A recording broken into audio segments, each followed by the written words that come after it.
ladies and gentlemen, Graham Hancock and John Anthony West.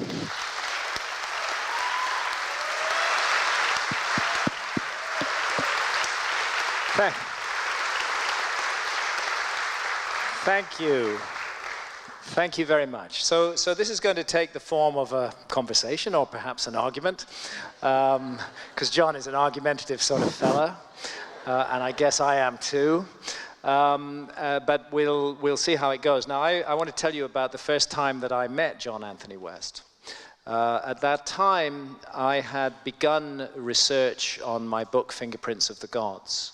And John Anthony West was one of the main reasons I began work on the possibility of a lost civilization, because there is a lot of woolly nonsense talked in this area, but a number of people are doing really serious work, and John has been at the leading edge of that for decades.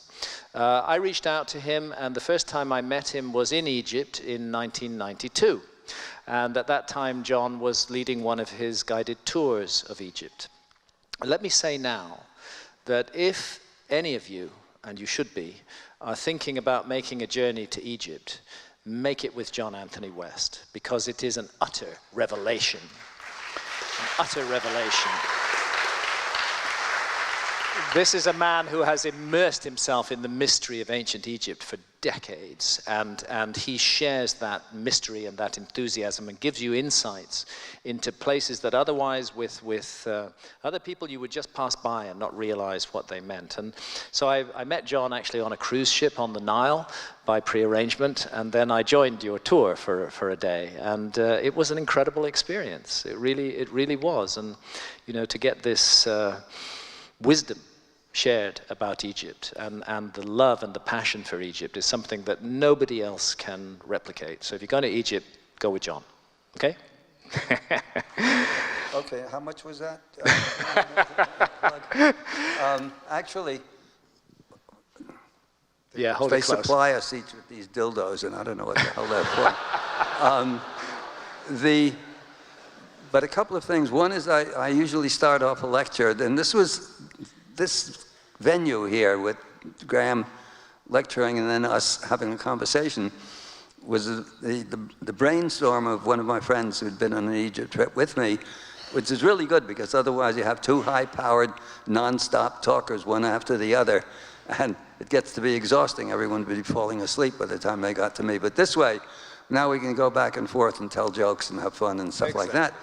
And I just want to say that with Egypt, the difference between Egypt and so many of the places that Graham was just talking about is that it's only in Egypt that we have that much of that lost civilization still available to us.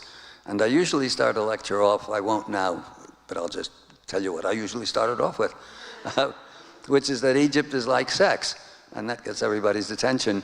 But why is it just like sex? Well, you can read all about it, and that's informative. And you can look at pictures, and that's informative in a different way, but you don't actually understand it at all until you experience it, period.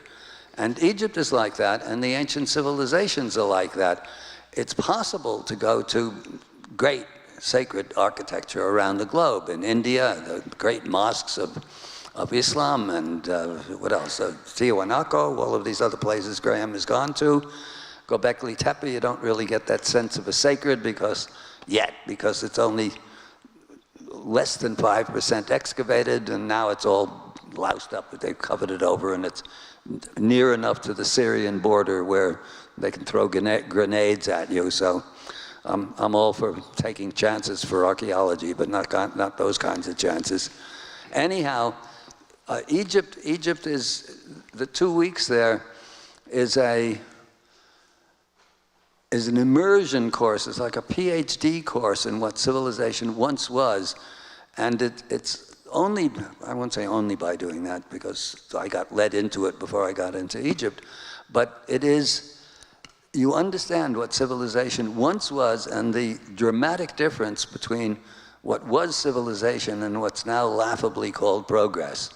And it's only in Egypt that you can get that. Nowhere else. I mean, everywhere else has a temple here and a monument there and so forth and so on, but nothing on a day-by-day, hour-by-hour basis.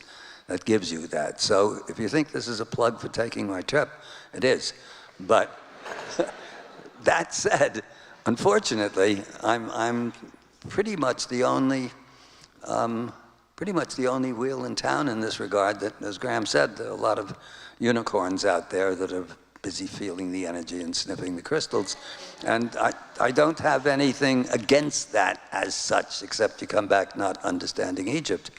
And the difference is that there are only a handful of people that understand symbolist Egypt, that's Shola Dulubich's Egypt, well enough to transmit it, and I happen to be the only one that leads tours.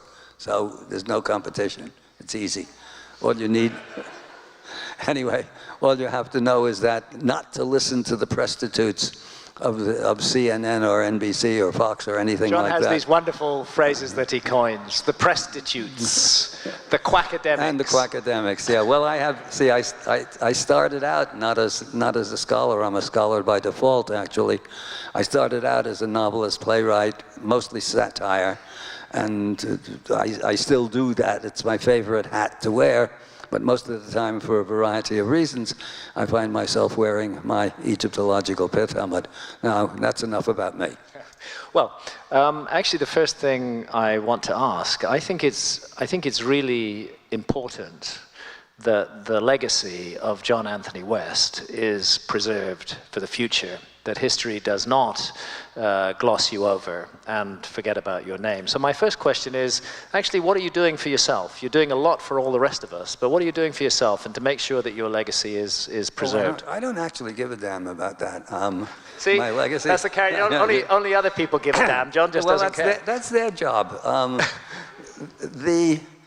Who is it you had up there that was regretting that it took him so long to get recognized, that there was no one left to gloat over? Oh yeah, Jay Holland. Yeah, well, yeah. I figure I'm still around for a while. Yeah. And even if I outlive them, not by that much, and apropos to what you were talking about, and the last few times I've heard you, Graham, is that we're close. It's getting close now. Yeah. I don't think they feel the heat yet. They don't understand the situation. I sometimes tell them that when they get certain kinds of opposition, it makes me feel the way I imagine a cannibal chieftain must feel watching a boatload of missionaries approach. I salivate. Yes. And another image I came up with, it's like they are living like a little town in Russia around 1220, and every once in a while this crazy horseman comes wheeling in a cloud of dust, out from the east, telling them they better pay tribute, because in a couple of years this wild man is going to come and tear down the walls and ravish the women and murder all the men, and he wants tribute right then and there, and they just send him on his way. And 3 years later, the great Khan is at the gates, and that's exactly what he does. So in a very real sense, archaeology, even though they may not know it yet, are under siege. They're facing Genghis Khan. They don't know it, and I'll be around to gloat. So John, you've written two books that I'm very familiar with, which is Serpent in the Sky and The Traveler's Key to Ancient Egypt. Right. And again, another plug. The Traveler's Key to Ancient Egypt, forget about all the other guidebooks to Egypt. The Traveler's Key to Ancient Egypt is the book to go around Egypt with, and it was the book that I went around Egypt with on my first journeys, and I'm eternally grateful for that. Any other books in the works? Any other thoughts? Well, the other one that I've just published, which is edited by me, it's not written by me, but it's apropos your talk, actually, what you didn't get into, and which is more my province than yours, is the philosophy behind this.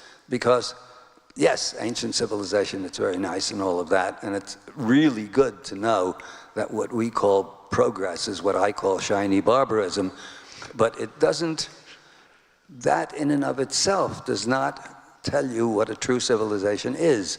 And a true civilization, my own definition, is what occurs when people, not everybody, it can't be everybody, I don't think the universe is constructed in such a way that everybody participates in at that level, but when enough people understand that they're here for a purpose, and that purpose is spiritual, for lack of a better word, or divine, for lack of another better word, it's only then that a civilization arises and replaces barbarism under whatever name, smartphones, dumb phones, whatever the hell they are. All of those things are quite unnecessary. What's necessary is something that anchors you to a true philosophy. And that's the very interesting thing about this new book. You know it. David was on your the author of the month. And this is a good friend of mine who financed, actually, our own trip to Göbekli Tepe a few years ago. And then was working, he was a Christian pastor, but a very unusual Christian. He actually practiced it. It was very rare. It's about as rare as an open-minded scientist, or still rarer, a visionary billionaire with a conscience. I haven't met any of those yet. But anyway, David was a pretty rare bird. And he was doing all of this very careful scholarship on the NDE, the near-death experience. There's a lot of material that's been written on them by people who have been through that tremendous experience. And without going into a long palaver, he was collecting a lot of information. And I was saying to him, we were good friends, but not that close friends, and at a distance. And I was telling him, David, you got to make a book of this. He was going at it in a particular way of systematically David Solomon, yes, that's right. Systematically going at it in such a way that it wasn't just his personal experience, he had his own kinds of personal spiritual experiences, but it made sense of it in a kind of way, and my sense of it was sort of like with our work, we're on the cusp. It's close now. Yeah. Anyway, David was putting all of this material together and said, well, I'm not a writer, I'm going to do it. And then all of a sudden he was a Tai Chi, apart from being a Christian pastor, he was a high-level Tai Chi practitioner and a bonsai master. He'd studied bonsai, that wonderful Japanese way of torturing trees into being works of art. But even David got me understanding more about bonsai. That's how I always saw it from the outside. We said, no, the tree has to allow itself to be treated that way. Very interesting philosophy. No, really, not getting this time. Anyway, David then started losing his balance and he was a physical, guy. And a Tai Chi practitioner, and that's dependent upon balance. And he started losing his balance, and the upshot of it was that he was diagnosed with a glioma it's called. It's what Ted Kennedy died of, with a 100% fatal brain cancer. And then he realized that he had a mission, that he was doing all of this work on NDEs, but he needed a writer. He was an excellent and meticulous scholar, but he wasn't a writer. Being a writer is something else again. So he drafted me in, and I owed him a big favor anyway, but I also recognized that this was something that was missing, as it were, from the philosophy, the spiritual philosophy as expounded by, I'm in the Gurdjieff Society. That's one way of expressing it. It's not the only way, but all of the great traditions, religious traditions, spiritual traditions, have this as a background, and the experience, as it were, the NDE, what that actually is when you look at enough of them and understand what they are, it's not a hallucination, which the quackademics would have us believe, because they want to make sure that everybody thinks the world is as meaningless as they experience it. And it's not. We don't have to buy into their rubbish. And the NDE is actually a few moments of grace, of something over and above what any spiritual discipline or experience can give to you. In other words, it comes from out of the blue, and it happens at the point of death, or that can be one time at which it happens. And the power of the NDE, in the way that David puts it together, is that it's understood that this is available to all of us, we don't know about all of us, actually. I mean, David doesn't get into that. There are some really malevolent people. Do they have it too? Does Dick Cheney have it? Or Donald Trump? I don't know. I hate to think so, because I'd like to think that there is something like divine justice. But most of us, if you're in this room, let's say, should have left long ago if you don't agree with it, but most of us in this room are in it because you think you're going to learn something or another that's valuable to you, rather than watch CNN at home or Fox News, God help you, even worse.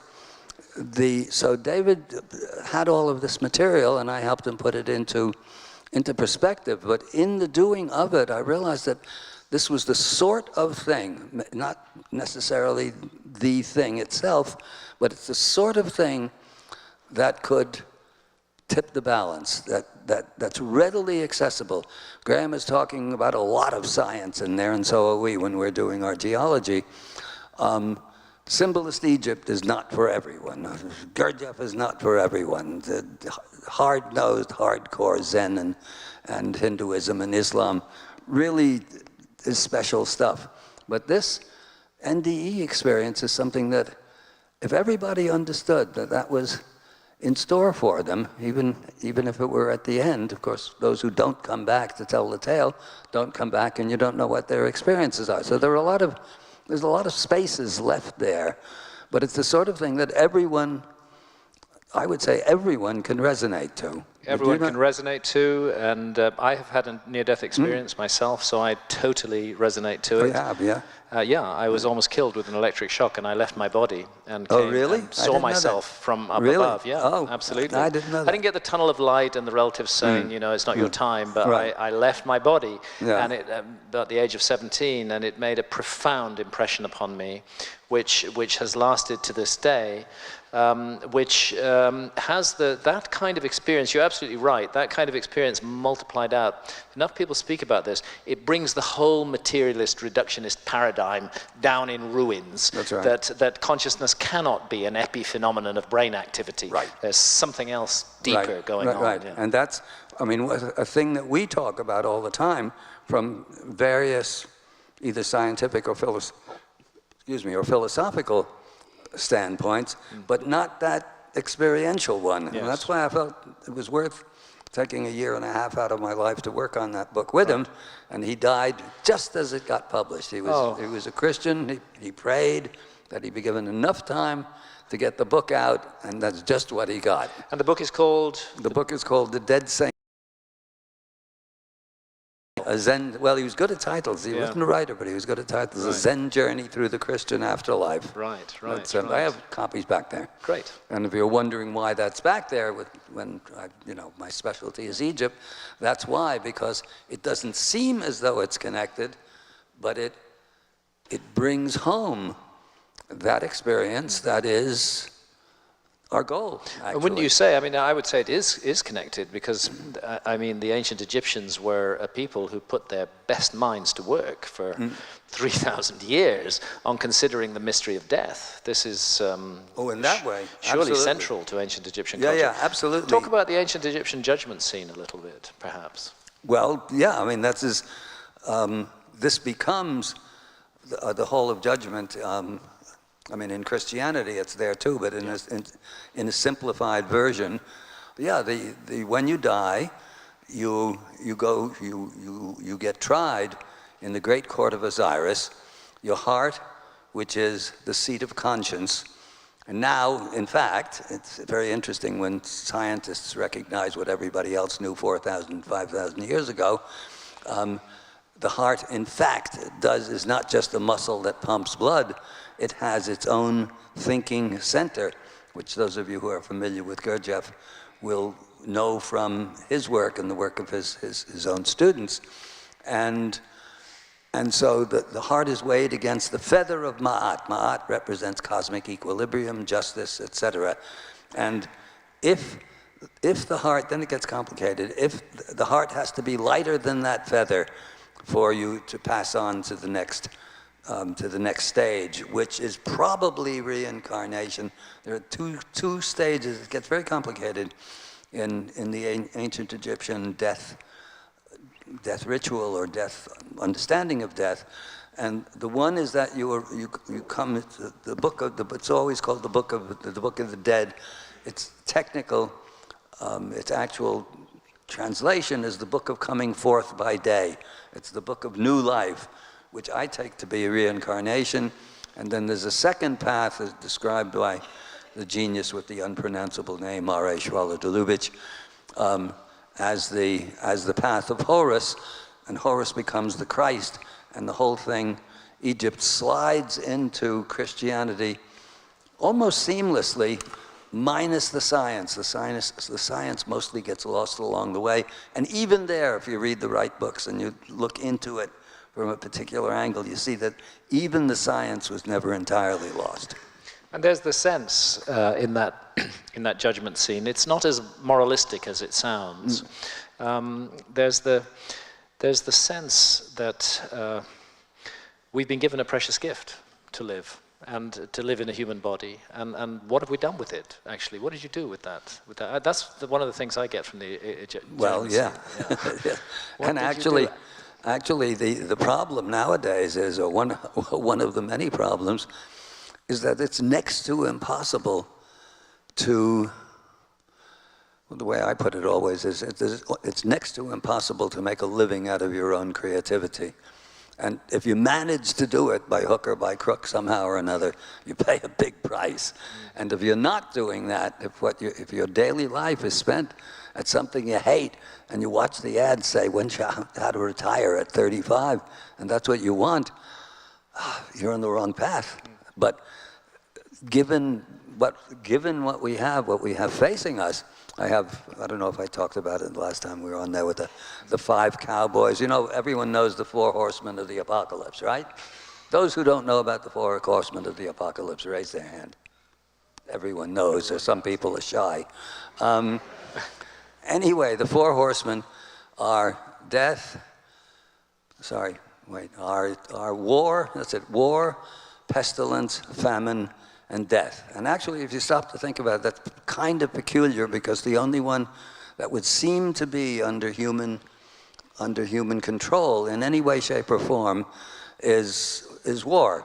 And the rest, more or less, are beyond our capacity, and death will come to us all. But I have the 5 cowboys of Apocalypse 2.0, and they are, in turn, and not necessarily in that order of awfulness, capitalism, patriotism, democracy, technology, and entertainment. This makes me lots of friends, as you can imagine, in the Quackademic Society. Yeah. Anyway, it is next to impossible to escape. It is next to impossible to escape those 5 horsemen, or 5 cowboys, I should say. And bearing them in mind is useful, because you can see where they're in control in one way or another, and controlling your life and mine and everyone's. Incredibly mind-controlled world that we live in. It's subtle, it's clever, and it's everywhere.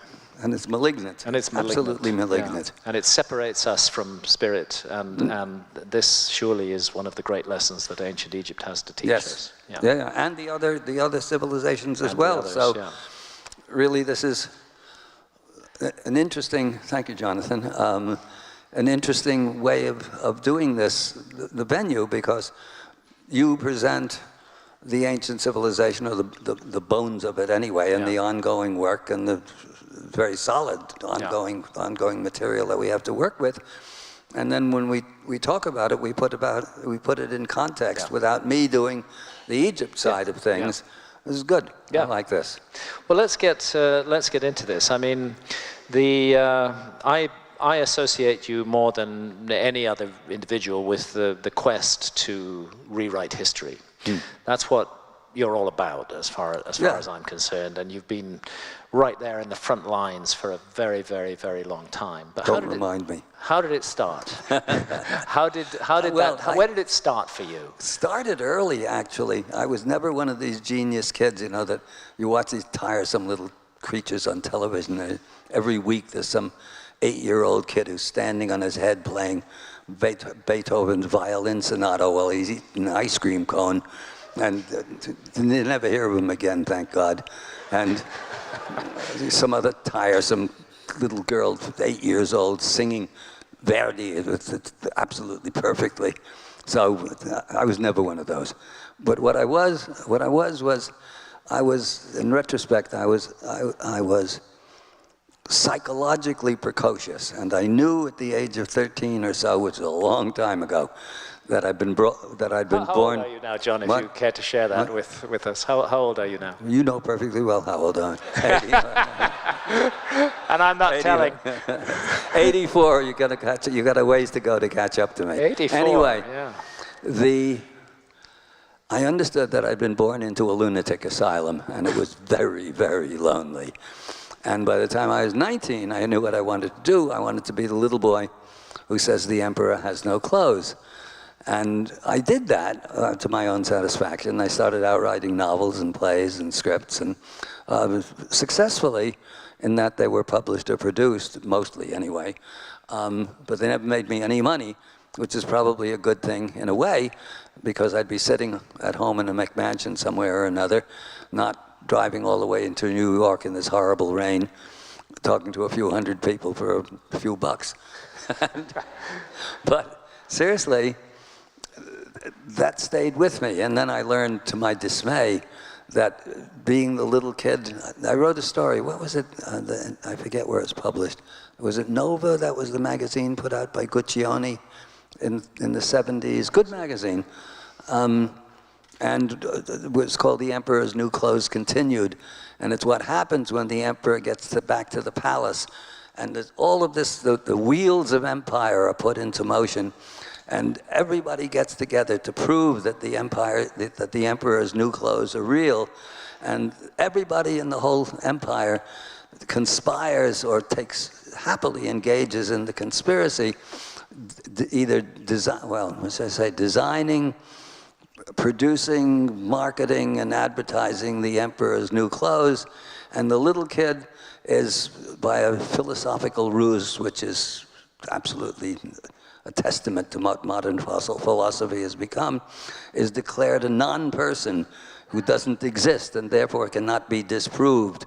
And the emperor's new clothes are real, but the little child doesn't exist. And in the end, there's even an upside to that, because when winter comes, only he stays warm. So anyway, that was my parable of the emperor's new clothes. And then one thing led to another. I was living on Ibiza in the island. You used to live in Ibiza, in southern Spain. Yeah. Yes. That was great hippie paradise at a certain period. In those days, I'm pre-hippie, but it was an effort to be there and get any work done, but I did manage one way or another. Yeah. So tell us about Schwaller's one line that sparked it all. One line. I was going to mention that because you made it sound as though I invented this, and I didn't. I got interested first.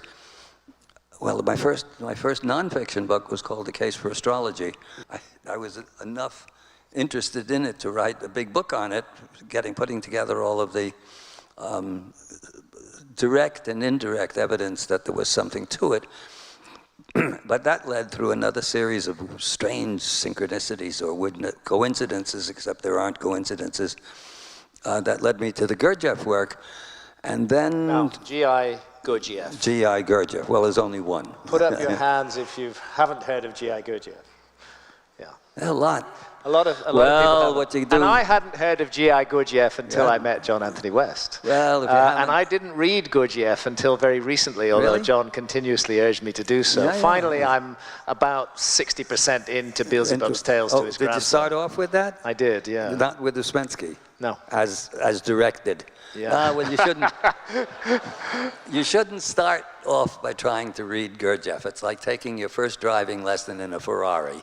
You do not want to do that. Start off with his most brilliant pupil, P.D. Uspensky, which is spelled Ouspensky,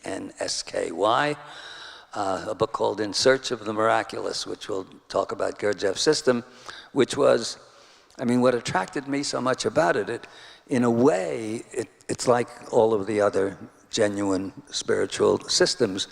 The difference is that it was designed to be practiced in the lunatic asylum, and I knew a lot about the lunatic asylum. Gurdjieff called it the pain factory. It is not for everyone. It just plain isn't, but it's maybe for more people than, given the number of people that raised their hands not knowing about it, and half of the others were just ashamed to do that. So that's a lot of people who had never heard of Gurdjieff. But it was, the difference was when I read him first, he was the only person that I'd come across posthumously. He died in '49. He was the only person I'd come across who was as contemptuous of Western civilization as I was. The difference was that he knew how to live in it, and I didn't anyway, not very well. Yeah. And I spent much of the last 40 years, I guess, learning to live in it reasonably well. Or anyway, Learning to live in the lunatic asylum of our society, really. Without being one of them. Without actually being a lunatic, yeah. So anyway, that led me, 9 years in Ibiza had gotten all ruined. And I knew that when I got there. I could see it happening. And to begin with. And I had a novel published, which is almost a film on a couple of occasions, but it wasn't. And in doing the first scholarly book, the Case for Astrology, I came across the work of this amazing Frenchman with the unpronounceable name R.A. Schwaller de Lubix. And it was his work. I could tell. I had to learn French in order to read the book, and then travel all the way across London every day, because it was the only copy I could find was in the British Museum library, where you couldn't take books out. So I had to go there to access it with the dictionary by my side. And at the end, I could understand Schwaller well enough to transmit it. That's the Symbolist Egypt that those of you who come on my trip, which this would be about 20 trips, I guess, worth of people there. Everyone's going to come on a trip. This was Schwaller, and Schwaller was talking about ancient Egypt and their belief, I would say not belief, but understanding, that their civilization went back much, much, much further back into the past. And he wrote a long essay on this, based mostly on the Greco-Roman text. That's around the time of Caesar and Jesus. And he went into all kinds of texts and so on, and built a case for the probability, the probable reality of this older stage of Egyptian civilization. And then at the end, almost as a throwaway line, he said, oh yes, and of course, in French, he said, the Great Sphinx of Giza shows unmistakable signs of aquatic erosion, water weathering. And I realized when I read that was the game changer, that all the rest was a scholarly argument, like arguments over Shakespeare or arguments over a passage in the Bible. There are better and worse arguments, but none of it really amounts to science. And I realized that this was, if you could get the backup for it, this could rewrite history in and of itself, because here was arguably the greatest statue on the face of the earth, and perhaps even more to the point, the temples on either side of it. And by now I'd been to Egypt, or anyway, I'd done a lot of study. And the temples alongside it, which are built of stones, the ones that, the sort of stones that Graham was showing, but these are whole temples full of them, still in reasonably good shape. And these stones weighed 75, 100, 150, 200 tons, slotted in. If I can just add to that, the Sphinx is excavated from solid bedrock. The core body of the Sphinx was created by cutting a deep trench around it in the bedrock. But that trench in the bedrock of the Giza Plateau, they didn't waste that. They took the material there and they cut it up into just enormous blocks of stone, certainly many of them in excess of 100 tons, and they raised them up in front of the Sphinx. So we can say that the Sphinx and the temples do date from the same period. And then here's Schwaller saying water erosion on the Sphinx. So I could see that this was all going to fit together if somebody if I could find the geologist to verify that the Sphinx was weathered by water. And I had plenty of clues to that, but I'm not a geologist and nobody would listen to me. So it took a long time. And how much time do we have? We have an hour. Oh, you got plenty of time. 'Cause this is a fun bit of the story. finally, I got friendly with a guy who taught English at Boston University, who had been teaching English at the University of Cairo in Egypt. And there he'd got acquainted with Symbolist Egypt and my work and Schwaller. And we were having dinner one day, and he said, is there anything I can do from my academic position to try and get more people interested in Symbolist Egypt? And without even thinking twice about it, I said, sure, find me an open-minded geologist to look into this whole Sphinx theory. And then I laughed, and he said, what are you laughing? And I came out with my line. That's when I invented that line, that finding an open-minded scientist is like finding a fundamentalist Christian who loves his enemies. And he said, wait a minute, wait. So he wouldn't tell me the name of this. He said he's young, but he's got he's got 4 technical books already published. And you don't handle, you stay out of this. You're too incendiary. Let me handle this. Years went by. And a couple of years, I'd keep asking him, well, he's very cautious, he's interested, he wonders. Anyway, then finally he said, well, listen, he's up for tenure, so he doesn't want to do anything. I can't tell you his name, but then I realized, of course, if you're up to tenure and they think you're, as soon as you say lost civilization, everyone thinks, in academia, everyone thinks, the A word, and Atlantis. So I understood that that was the case.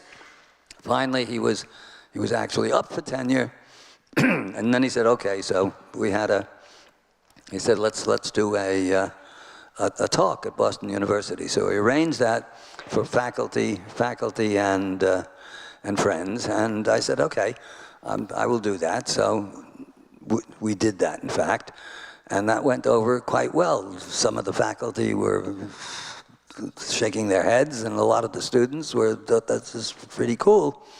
And long and short of it was that finally we rustled up a few pennies and got him over there.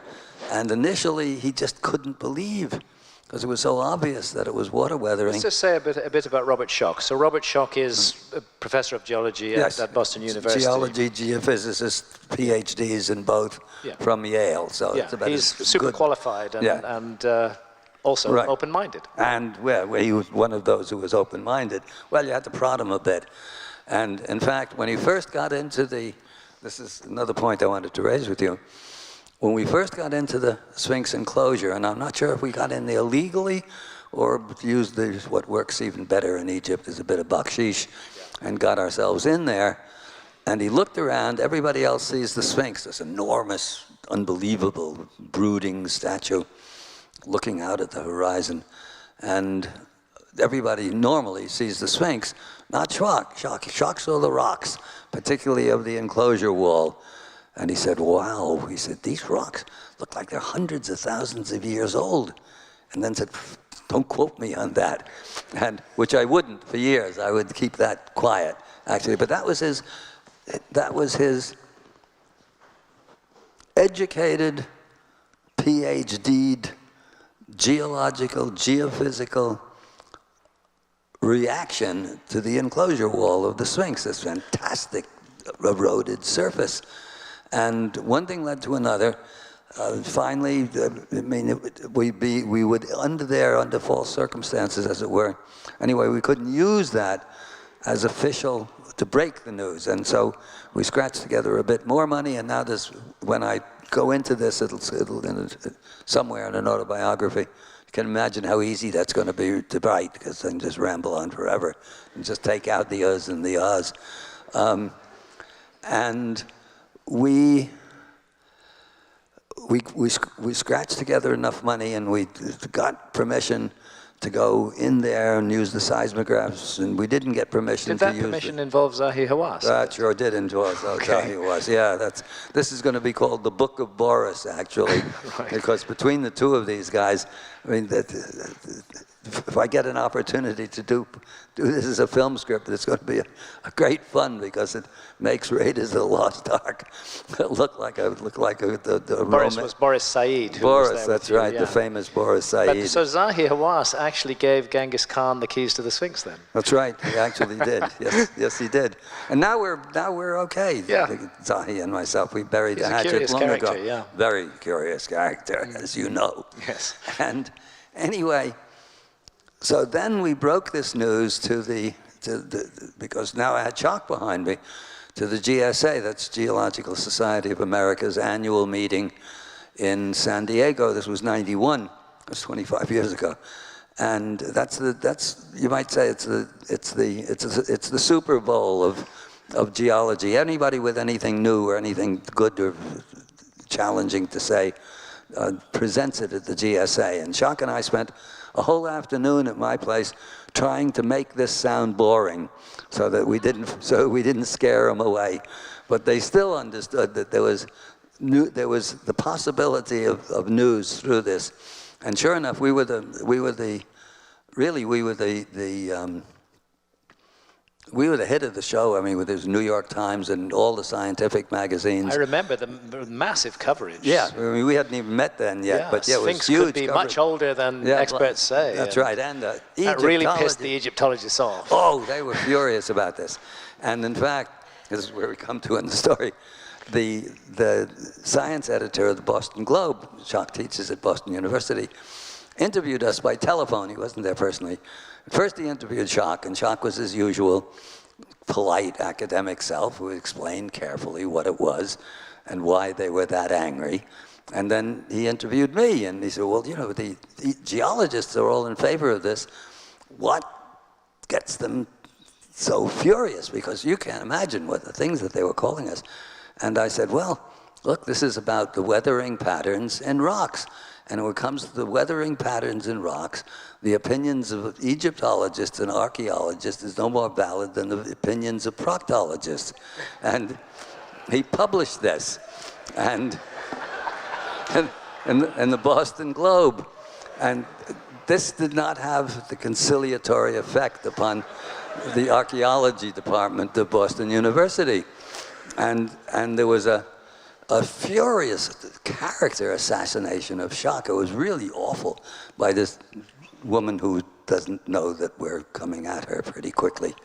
And she wrote this scandalous character assassination of Shock. And I said, you know, Shock, you can't let him get away with that. This is, okay, it's an in-house Boston BU paper, but still, you know, you can't let it get away with it. Oh, no, he said, let it slide, it'll pass. I said, well, you do mind if I write her? And so she said, no, you go ahead, as long as it's just from you and not from the university. So I did, and I said, you know, I understand you guys took umbrage at this comparison of Egyptologists and archaeologists to proctologists. And I said, I've got to tell you that the proctologists didn't like it either. They said their job was to cure sick assholes. They didn't like being compared to them.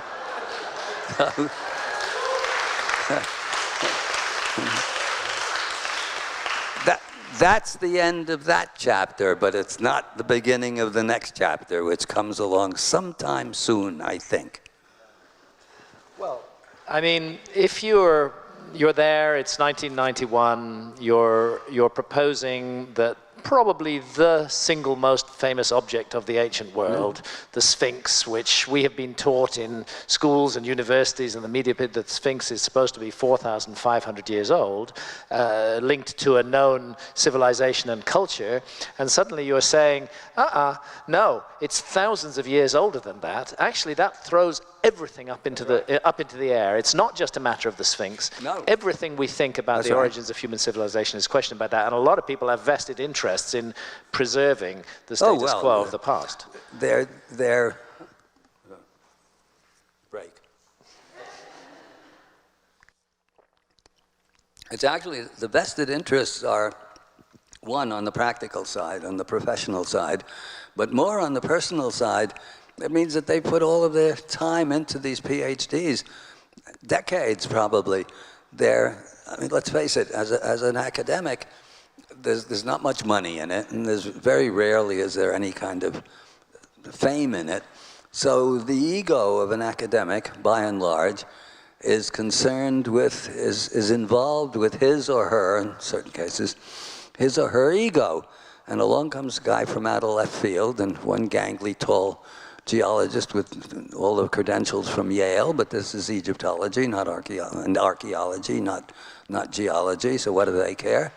And telling them that everything that they've studied and that they're teaching poor kids who don't know any better is wrong. So they're not going to like you very much. And not only that, but it gets picked up by the media and becomes a big story, which they can't just shove under the carpet. That they cannot do anymore, because they could do that in the old days. Before the internet. What? Yeah, before the internet. So one thing led to another, and we had this Charlton Heston big video, which was a huge success. Didn't make any money because my partner, Boris Said, the famous Boris, stole $150,000 out of the till. Ouch. So he couldn't go back to You're referring to the mystery of the Sphinx. Yeah, the mystery of the Sphinx. NBC special documentary, which really took your work and spread it to a massive audience. Millions and millions of people who unfortunately didn't pay anything to watch it, and what money we got was stolen by Boris. Oh dear. To get women he was interested in into bed, which isn't the worst way to spend money. Boris was sort of my money. Boris was sort of the producer of the show. He was the producer, and he was a rally driver. I remember being terrifyingly driven up a sand dune in Egypt by Boris Said. Yeah, he'd been a Formula One driver for Ferrari. This guy was not physically afraid of anything, unfortunately, and. You know, that's where the money went, but still, without Boris, it wouldn't have happened. I never would have made this happen. And the documentary had a huge impact. Huge. It was presented by Charlton Heston, as I recall. Yeah. It was not exactly my politics, but no, but he put it. He put it at that level of a superstar. Right. And he liked it. I mean, this is the funny thing: the righties like these kinds of ideas, and it's the lefties, in fact, who are our actual enemies in this quest. Yeah. Anyway, so that made the whole thing public, and it's been going on ever since. We've been collecting the evidence, and now Göbekli Tepe is the smoking gun, because they date at 10,000 BC or older. By the way, it is older, because this is not for sure it didn't go up in one fell swoop, and the part that they've excavated is the lower part. Exactly. So generally speaking, when they're doing something like this, whatever they're doing first is the highest. Yeah.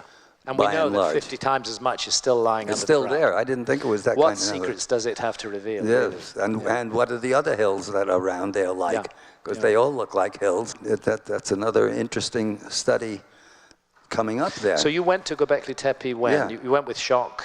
And what year was that? David, must have been about 6 years ago, 6 years, before they covered all this stuff up. I know. So it was... Put a horrible roof over it now. But what was your feeling when you got there, when you saw the site, had a look around? What are you thinking? Talk us through your process when you're there.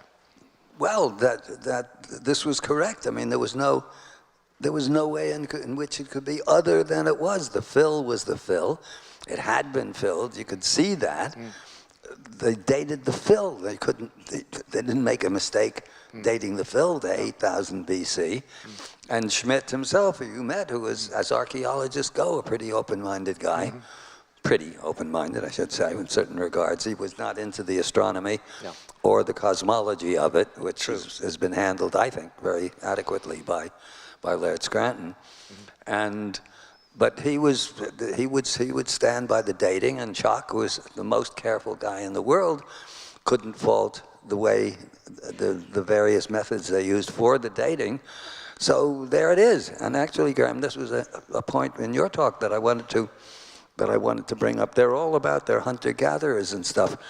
You know, these are guys who, I mean, most of these people have never built a dry stone wall in their lives or done anything creative whatsoever. I mean, they couldn't write an advertising jingle, which in fact is difficult to write. But these are very uncreative people looking at the most creative people that ever lived. And so they haven't a clue as to what goes in. And also they don't know what it's like to be a hunter-gatherer, because they don't hunt and they don't fish and they don't gather. Right. They go to the supermarket like everybody else. And why should anybody learn to plant and till the land when all you have to do is go outside the palisades or whatever it is that keeps you safe and shoot a rhinoceros or whatever it is, and you have food Excellent for the point. winter. In fact, hunter-gatherer lifestyles are very satisfying and spiritually nurturing and Exactly. and ample, in fact. Yeah, why should they do anything other than shoot their rhinoceros? There aren't that many of them, and plenty of rhinoceroses. When they get tired of rhinoceroses, they can shoot an elephant. But there's hunter-gathering is great. Who in their right mind wouldn't hunter-gather? And same applies, the rough and crude conditions. Well, we don't know that. I mean, they have their bear skins, and they have plenty of stuff to wear, and they have plenty to eat. Yes. And we know that the Upper Paleolithic cave artists, who definitely were hunter-gatherers, were creating this transcendent art 30, 40,000 years ago. That was my other point, actually, that it's unnecessary. It should have been unnecessary if there were such a thing as a genuinely respectable and open-minded, I almost hate to use the word, open-minded bunch of scientists and scholars out there, because the cave art itself, and now with Chauvet, that pushes it back to 31,000 BC. Before you had Altamira and Lascaux, which they were dating at 17,000, 19,000 BC. These are geniuses who are painting these bare, curved, unfinished walls in such a way that they were heightening the perspective and all the rest. You didn't need anything other than that to prove that it's a sophisticated civilization. They think that illumination comes from electricity, and it has nothing to, anyway, put it this way, illumination might, but enlightenment doesn't come from light bulbs. But I do think there's one point, which is that hunter-gatherer societies don't generate surpluses to a large extent. They are living often very comfortably from day to day. It's an untold story of hunter-gatherers that actually in famines in South Africa that have occurred, it's the agriculturalists who starve. The hunter-gatherers are just fine in, for example, Botswana, Namibia. They do fine. But I suppose the one difference is that an agricultural society can set aside and store surpluses, which can then the argument, at any rate, is that it can free people to develop specialist skills in areas like stoneworking and so on, and that's the explanation of Stonehenge. Yeah, but this is baloney too, because look at those caves. This is at a time when there isn't that going on. Sure, and somebody was having time to create these astonishing works of art. Yeah, good point. Picasso learned to paint bulls from, I think, Altamira or Lascaux or one of those places, and then along comes Chauvet, which is exponentially superior to the other ones, and that they date at 31,000 BC. Indeed. And they're still talking all this garbage about that this may have to make archaeologists change their minds and blah, blah, blah. Well, they don't have any minds to change. It should be easy. But this is what is frustrating. I think Graham's more frustrated by this stuff than I am. My Gurdjieff training teaches me that whoever and whatever presses your buttons is your master. And I personally do not like being a slave. I work very hard at not getting my buttons pushed. Fairly with some success, I must say. Yeah. So let's move on slightly. Why is it important to get history right? Why is it important to dig out these facts that are so unwelcome to the official arbiters of history? Why does it matter? Why should we care really if the Sphinx is much older, if there was a deeply wise and spiritually sophisticated civilization in the remote past? Why should we care? Well, we wouldn't, there would be no reason to care if we had a civilization of our own worth calling a civilization. Right. But we don't. We have a fraudulent religion, which they call progress, and I call the Church of Progress, that is absolutely pernicious both on the personal and on the cosmic level. We're in the process of destroying ourselves with all our stupid-ass technology and getting nothing for it. I mean, the five cowboys explain it. practically everybody, even in this room, will be spending much of their time, I bet, doing stuff that does not in any way enhance or feed your soul or anything other than pay the rent. I take bets on that. The number of us who manage to actually make a living out of doing what we want is very small. And usually, as I said, at great cost. Yeah.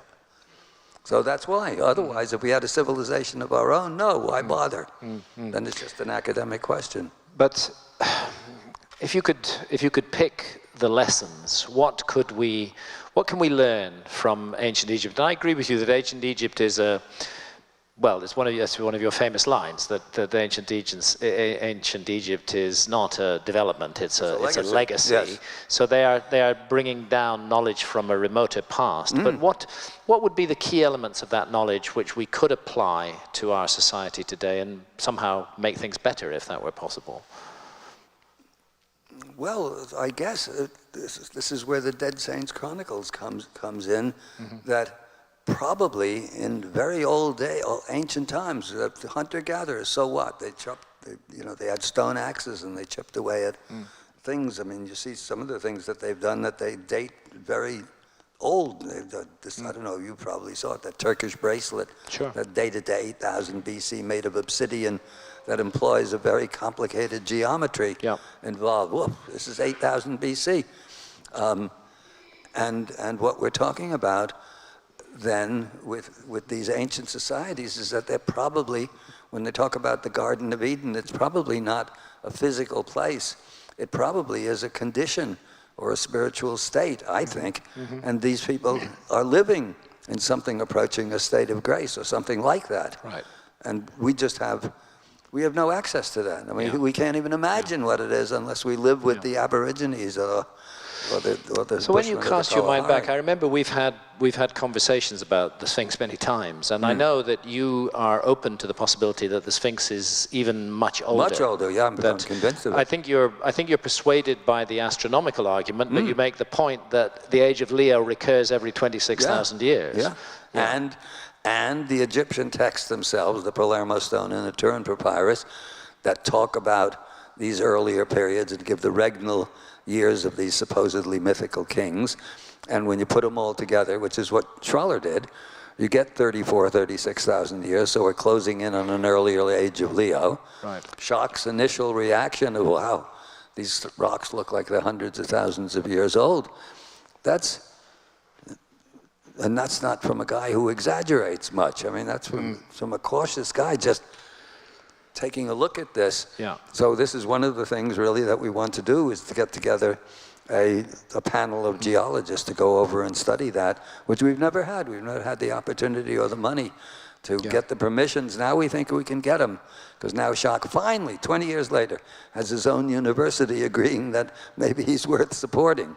So not in money, so I don't have any money, but in terms of prestige, all of a sudden the university is saying to hell with you to the archaeologist, right? And is being supportive. So maybe, but what's at stake is, as I said, is philosophical and immaterial, as it were. It's not that it's going to help us make more money or anything of the sort at whatever it is that we do, whatever our jobs are.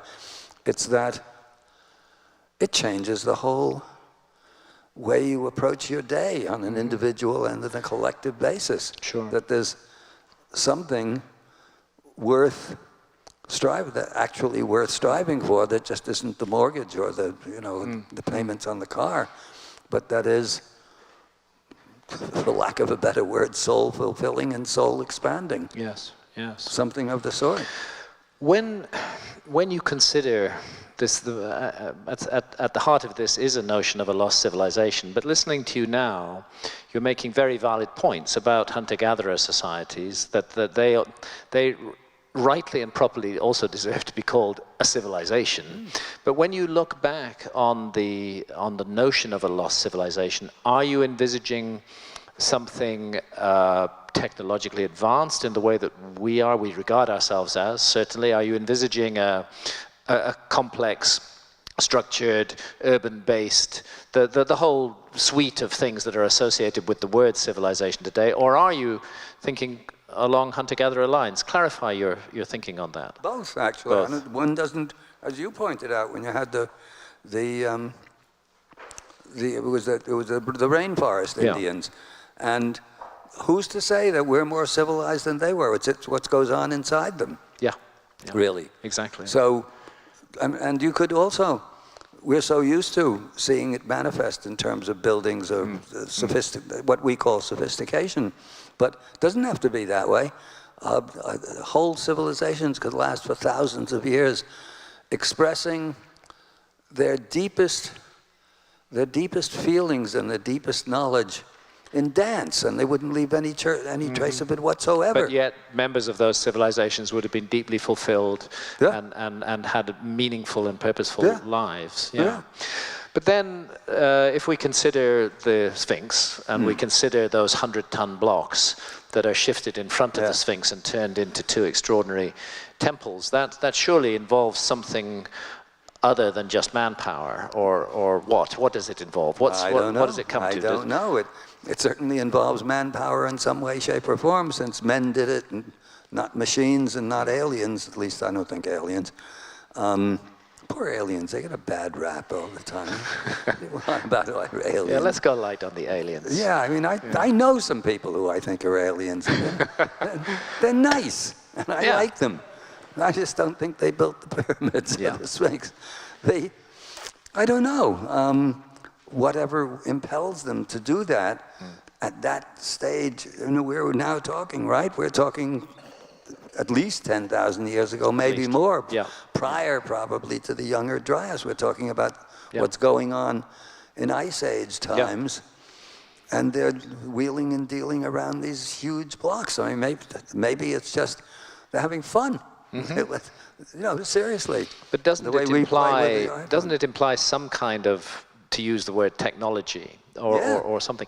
And are you open to the notion that the ancients had perhaps a different way of manipulating matter than we do? It almost seems a prerequisite, because it doesn't seem possible with anything that we know about moving and cutting stones to do that. I mean, you were talking about not being able to put a piece of paper between blocks of stone, bigger than that piano. I mean, a lot bigger than the piano, and you can't put a piece of paper between them. Well, it raises more questions than it answers, because how did they do this? That's a complete mystery. And then, why did they even want to do this to that level of perfection? That's another huge mystery. I mean, really, the more you get into these things, the more wonderful the mystery becomes, because at first you don't get it. I mean, unless you've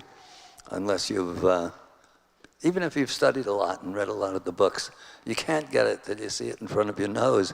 And then almost every day you're looking at things and say, well, God, how did they possibly do this? And then this question hard on its heels is, why would they want to? And it's something probably analogous to it that's commonplace. I mean, why does a runner try to run, kill himself to break 0.2 of a second off so that he's faster than the other guy?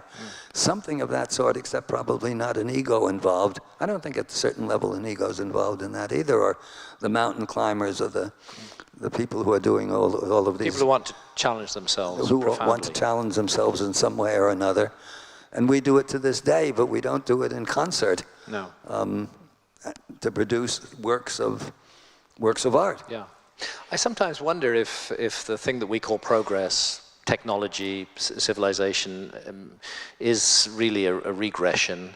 That there are faculties of the human mind. I'm getting a bit woo-woo here, but psi power, which we talk of telepathy, telekinesis, these kind of things. Perhaps they are native faculties of the human mind, but perhaps they've lapsed with this huge technological imposition that we are so grateful for, but at the same time enslaves us. No, I'm 100% agreed with that. Yeah, I think that's the case. Yeah. Actually, a couple of funny little stories. Schraller talks about, I don't know if it was his experience or not, or it was Marcel Griol, Anyway, it's about 1912 or so, and the missionaries are trying to convert the locals, wherever they are in Africa, somewhere there with the tribes, local tribesmen into good Christians.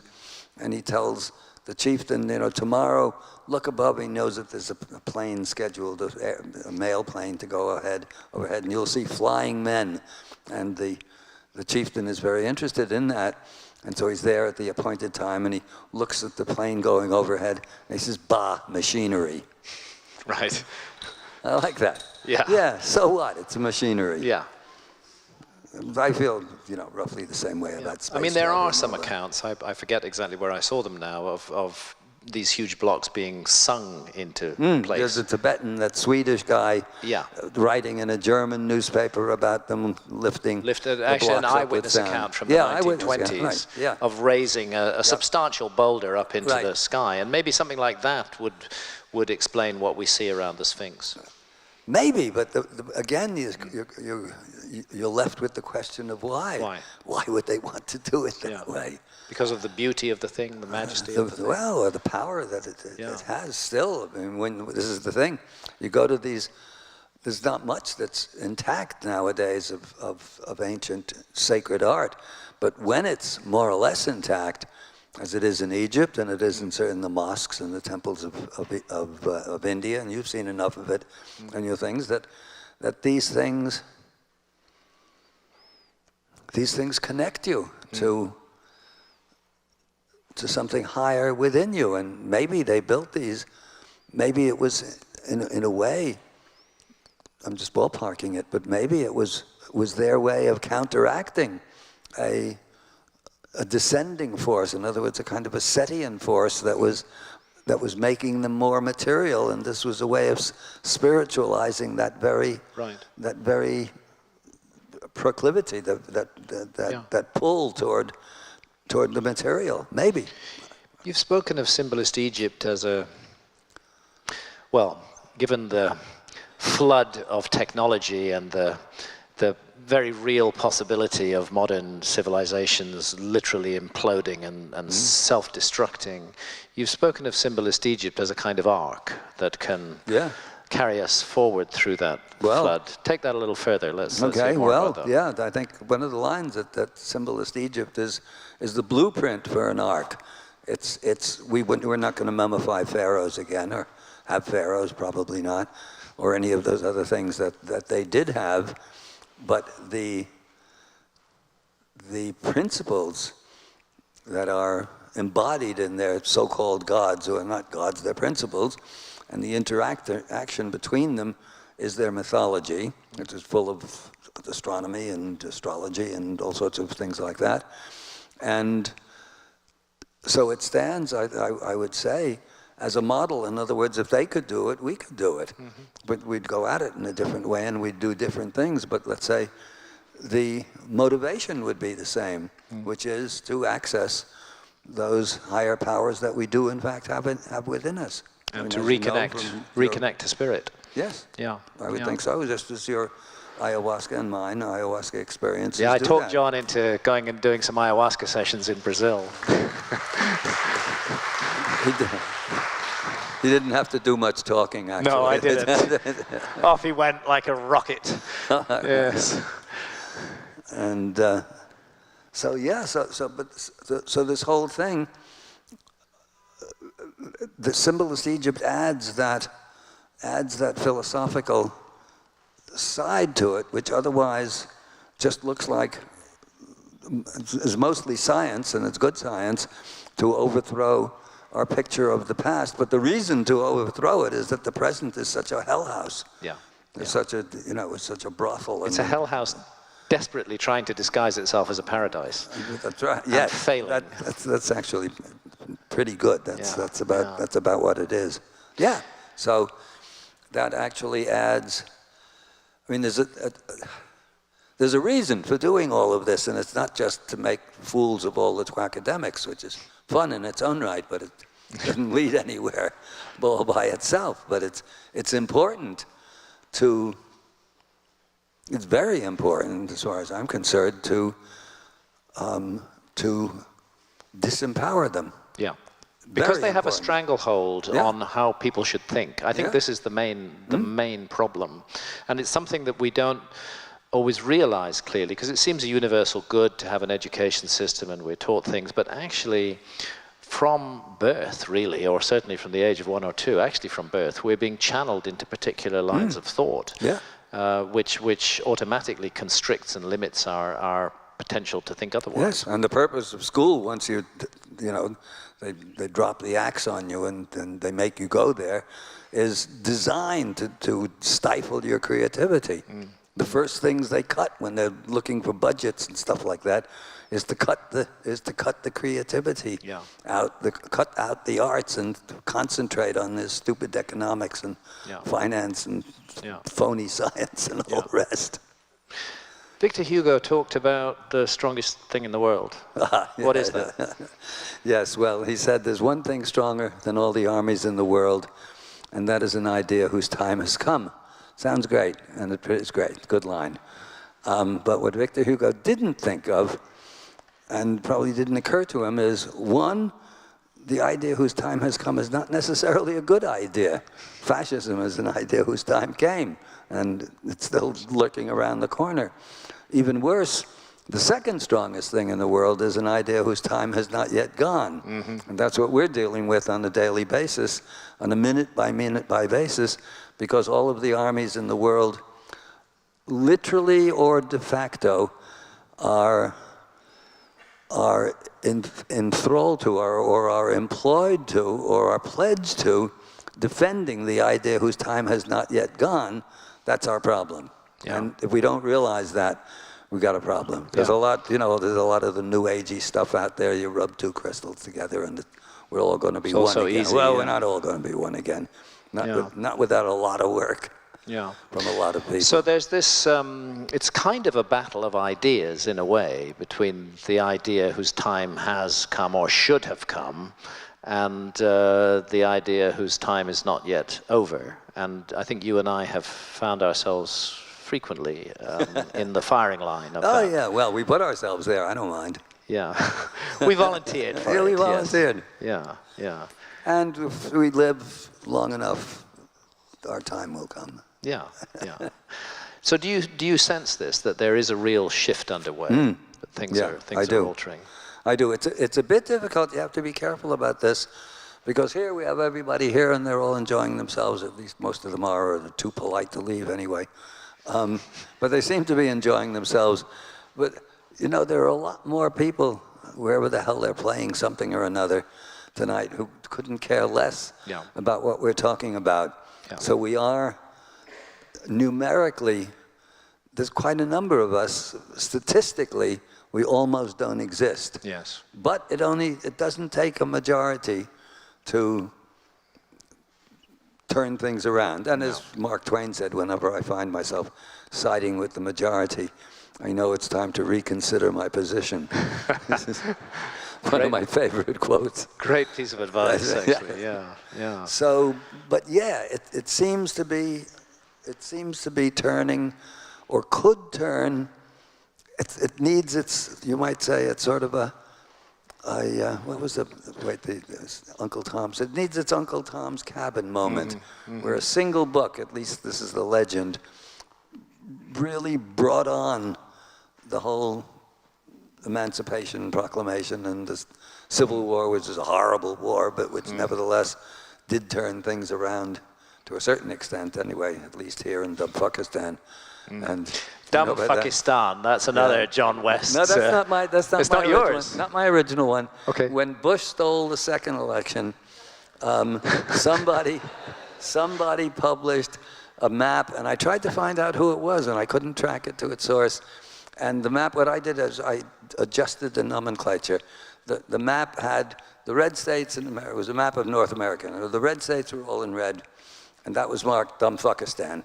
And the blue states and Canada were marked in blue, and that was either the United States of Canada, which is pretty unsatisfactory, or America, as if there was this big a difference between red states and blue states. And I decided that wasn't accurate enough. The red states are greater Pakistan, and the blue states are lesser Pakistan, but it's all Pakistan. And anybody who doesn't think so just has to go back to this last election. Okay. So I think we should have a few words on the, how do I pronounce this? Anupadeshi. Anupadeshi. Tell us what the Anupadeshi are. The Anupadeshi, that's Paul Roberts, who is a Sanskrit scholar, gave me that. That's the caste after, I forget what it is, the Hindu caste system that goes, Brahmins. It goes Brahmins, warriors, Kshatriya, the warriors, the merchants, the servants, the untouchables, and below that there are the unteachables, and that's the Anupadeshi. And this is who we deal with. The unteachables. These are the unteachables, the Anupadeshi. Very nice. That's what we deal with. Very nice. That is what we deal with, and sometimes dealing with them can be painful. You're right. My buttons get pushed easier than yours. I had a documentary, assassination documentary made about me by BBC Horizon. Horizon, right. It was a funny thing, actually. A friend of mine in TV rang me up. He phoned me at home, and he said, "Graham, BBC Horizon are going to ask you for an interview. Say no." And 6 weeks later, they phoned me up, and I said yes. But I didn't take account of what can happen on the cutting room floor, and that was just a huge stitch-up, and it was deeply, deeply unpleasant, and it hurt me badly, actually. I kind of slumped for a while after that. I've never really seen you slump, and I know you've taken a lot of pretty heavy blows as well. Yeah, well, I see. If you have satirist genes, this stuff is, as I said, it's like the cannibal, the boatload of cannibals approaching your island. Sorry, the other way, boatload of missionaries approaching your island. I see it all as an opportunity. Yeah. And now, I used to not see it as an opportunity because it was very hard to get the word out. But they can get to, a bigger audience maybe, but I can get to a smarter audience and a big one. And so can you. Yeah. So there's no, and besides, if you let them push the buttons, if you let them push your buttons, you lose. You lose, yeah, absolutely. As simple as that. I'm trying to learn that lesson. It's hard to. Isn't one of the big things that has changed the arrival of the internet and this huge availability of information? I mean, we used to live in a time, you and I both lived through that time, when information was really channeled through limited number of media, the big newspapers, the big TV stations. That's where people got their news from, and now it's radically changed. Oh, yeah. There's been a kind of liberation of information. The downside of that, unfortunately, are the unicorns, the woolly end of the wishy-washy woolly end of the other side of the New Age movement, where the crystal sniffers and the tree huggers, and they all mean well, but they make it that much more difficult to establish anything that follows the rules, as it were. It's not necessarily all the time to follow the rules, but you've got to make clear, you got to know the rules to know which ones to break. Yeah. If you're doing this sort of stuff. In a sense, we're almost in an overload of information. I'm finding now, because I post quite regularly on Facebook, and I might find a story I like, but these days I am going to check out the background to that story extremely thoroughly before I share it, because there's such a lot of bogus information that's put out there. I think the internet is a great good. I think it's a wonderful thing. It's allowed communities of ideas to form, and it's made it impossible for the controlling powers to really suppress information. That happened with my TED Talk when they took it offline. I got, fortunately, advance notice of 3 hours. I put out the word, and hundreds of people downloaded it just in time, and then it went out there, and it blew up in Ted's face in a massive way. Same thing happened with Rupert, actually, with Sheldrake. With Sheldrake, he got the same. Well, the same we were at the same event. But he got the same kind of reaction to it. Yeah. He's too polite, though, Rupert is. That's Rupert Sheldrake. He's too much of a gentleman. Who spoke at the same TED Talk as me. And Rupert Sheldrake, the one thing that Rupert and I had in common, actually, and the one reason why they took our talks down was because we considered the possibility that consciousness was not local to the brain. Oh, right. Yeah. That defies a fundamental dogma of materialist reductionist science, which is that consciousness is simply an artifact. That's the Church of Progress. The paradigm. That's one of its central catechisms. And that's what we bumped up against there. And that's what you've been bumping up against all your life. So we live in this time of flux and transition and change with availability of new ideas. We have the sense that we are speaking of an idea whose time has come, yet, as you rightly say, the light that is burning is relatively small at the moment. It is.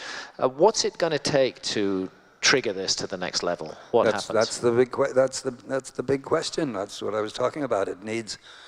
It can use its Uncle Tom's Cabin moment, and you can't predict what that's going to be. Yeah. I'm thinking it's not. Because you thought it was going to be the Sphinx. Well, could have been. Yeah, and it can still be, in a sense. But it could have been, but it wasn't. Yeah. Or maybe, Göbekli Tepe. Yeah. But this is why I think that, I don't know, but that something like the Dead Saints, something like that NDE, that's easy to grasp, as it were. Everyone can grasp it. Yeah. Whereas the Lost Civilization or the Sphinx or all of that is primarily intellectual, and you have to be willing and able to at least read or anyway watch the videos or something of the sort.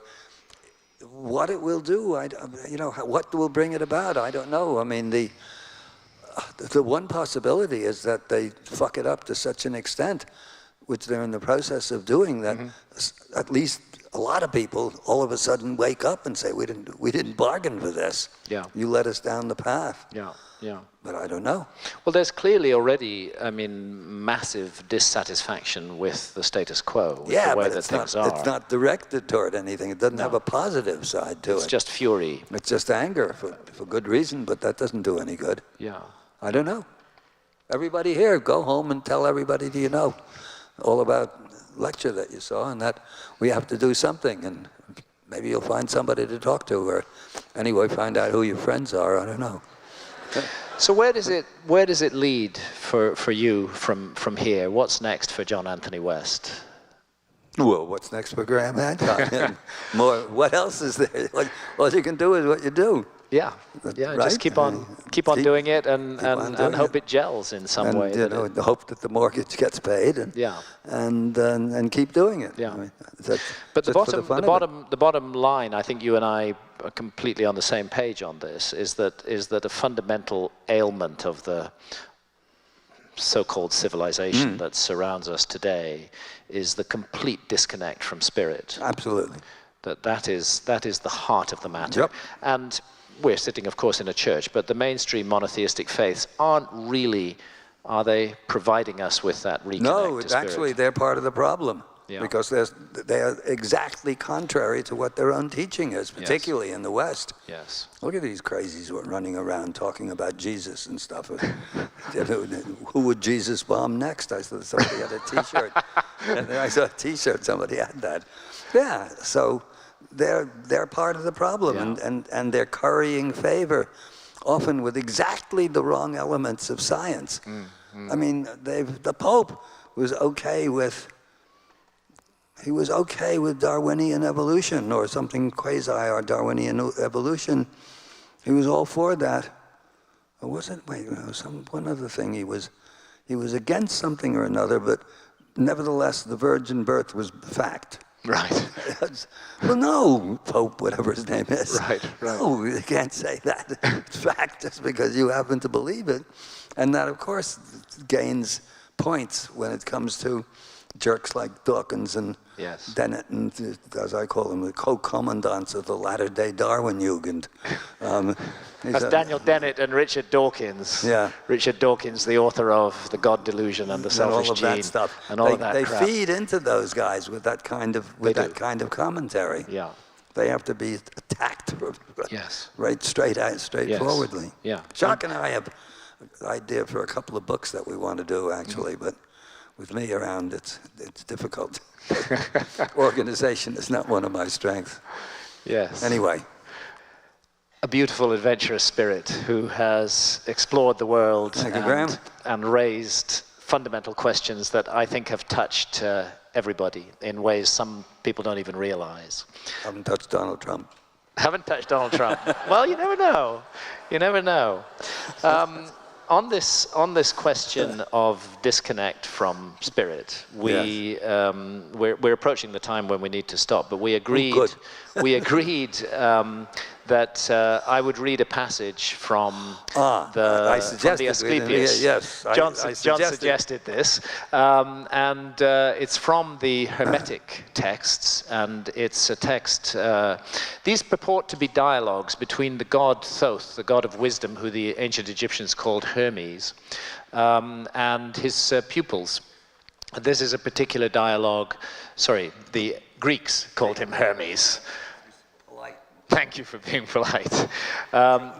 Jehuti, yes. Dialogues in which Thoth Hermes is in dialogue with certain pupils, and this is this dialogue with Asclepius, and it contains a passage called the Lament. And I think you chose it well, because it does actually touch on the core issue that we're raising here, that there is a vital lesson to learn from the past, and that people in the past knew we were already going wrong. They saw the track. So say something while I get my computer to speak to me, and I'll read this passage. I'm running out of ideas here. Never. John West never runs out of ideas. I don't run out of babble, but I do sort of run out. Okay, so I am going to type in my password. You remember that? I do remember it, yes. And I am going to open a file.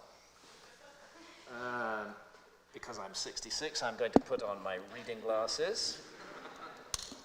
Oh, all this stuff. And here we go. Asclepius, the Lament.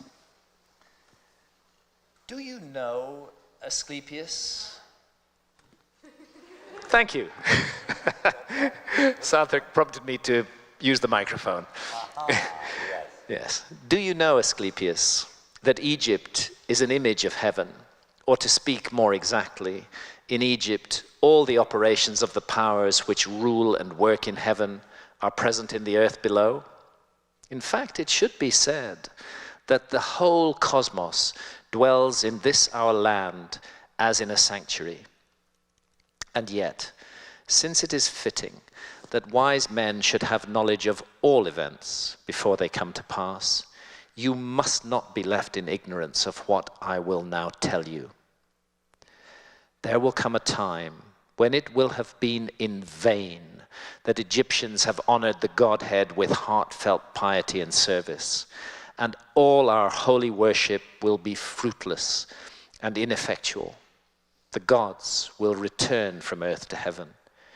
Egypt will be forsaken, and the land which was once the home of religion will be left desolate, bereft of the presence of its deities.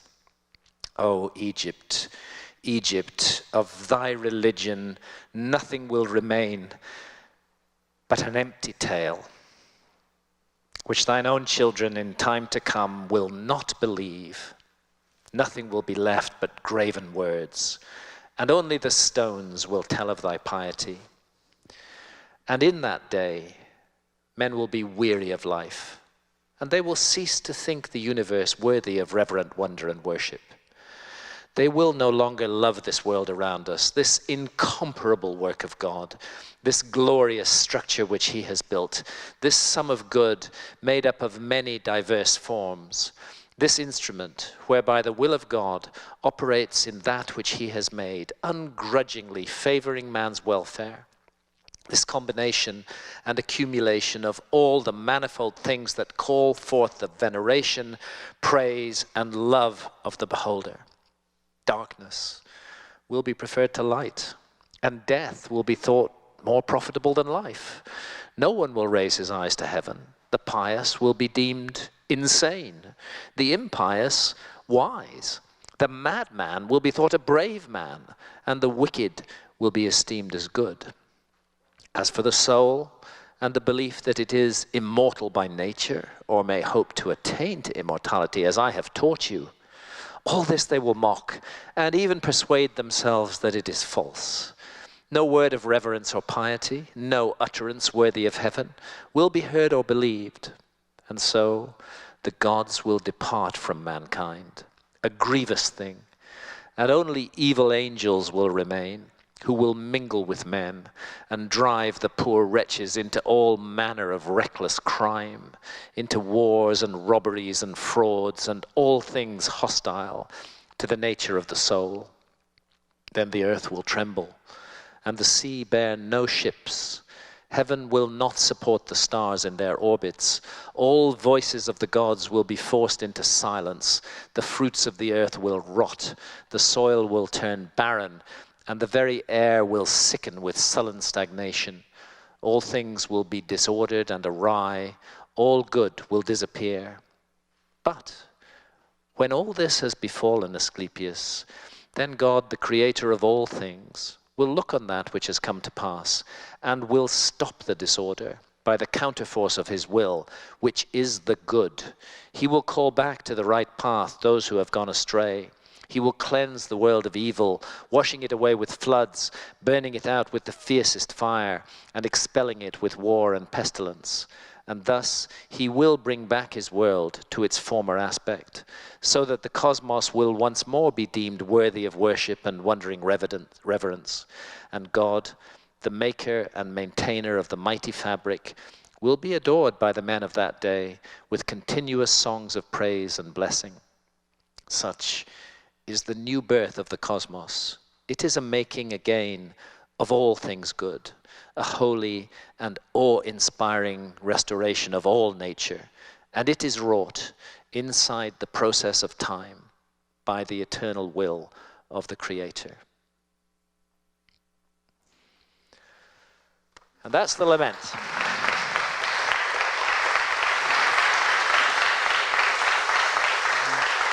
Yeah, that's worthy of sort of a concentrated study. Somebody should look at that. The ecological, environmental side of it is, I mean, unbelievable for 2,000 years ago. The quackademics like to think that it's foretelling the downfall of the Roman Empire, but it's much more than that. The reference to the stars may be an echo from the distant past that we're talking about, of younger Dryas, older Dryas, and so on.